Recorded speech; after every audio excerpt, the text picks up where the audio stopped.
Hello there gorgeous gamers, and welcome back to Pure Play TV for another video review, and this time it's Exit the Gungeon for PS4, Xbox One, Nintendo Switch, PC and also smartphones. The version we've tested is the PS4 version of the game, and a review code was provided by the publisher. I somehow missed Enter the Gungeon, and after playing its spin-off, Exit the Gungeon, I now know that that was a huge mistake. A mistake I was happy to rectify as soon as I was done with this fun spin-off. If you also missed it, Enter the Gungeon was a top-down twin-stick shooter in bullet hell.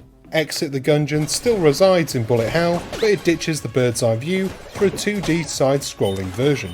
That may not seem like a big departure, but trust me, it changes everything. Before we carry on with this review, please do us a solid and hit the like and subscribe buttons down below. And don't forget to tickle the bell so that you're the first to know when we've got new stuff. Cheers my dears. The story takes over right where the first one left off. You and a band of Gungeoneers spend Enter the Gungeon, blasting your way deep into the bowels of the Gungeon, searching for a gun that can kill the past. Mental. It turns out shooting off a gun that kills the past is hard-on stuff, and now you need to pound sand on your way out of the Gungeon before the whole thing collapses, crushing you and your trigger-happy friends. Still mental.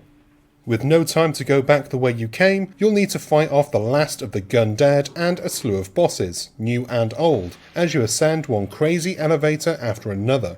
The camera is mostly fixed, and you'll need to jump and dodge roll the bullets that come at you from everywhere.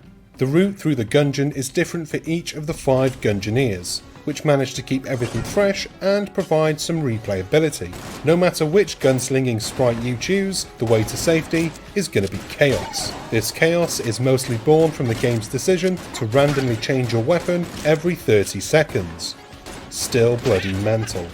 The quality of the weapon you receive is supposed to be based on your current combo, but it felt quite random to me. I know I received some great weapons when I was playing poorly, and occasionally cycled through some terrible weapons while I was on a roll. This was especially frustrating when a bad weapon popped up during a boss or an especially tough portion of the game.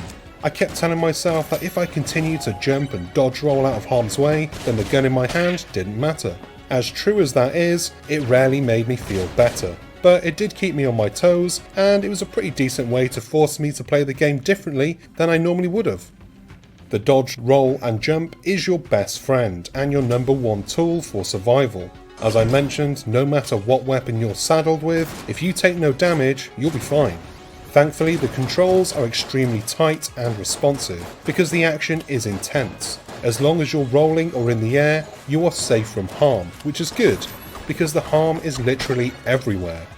The game looks and sounds as great as the original, but it does feel different. It somehow feels more shallow than its acclaimed predecessor, and in this way feels more like a spin-off than a true sequel. The core game of riding an elevator, destroying a wave of enemies, stopping at a random room with some loot, buying new gear after dispatching a boss, was repetitive but fun throughout. That said, the difficult but fun gameplay loop is definitely worth your time if you like side-scrollers, dungeon crawlers, or bullet hell games as much as I do. Despite being a long-time fan of side-scrollers, I personally enjoyed the top-down design of the first game more, but I still had a great time playing, and I have no problem recommending it to fans of the genre. And that's the end of this review. I hope you enjoyed it. I hope it was useful to you in some way. If it was, then please do us a favour and hit the like and subscribe buttons down below. We really do appreciate it. Don't forget the bell icon too. Give that a little tickle and you'll be the first to know when we've got new uploads. You can be the first comment that goes first. And don't forget to check out our website, such as pureplaystation.com, where this review originally featured. I've been Chris, you've been gorgeous little Gungeoneers, and I will see you on the next one. Until then, bye!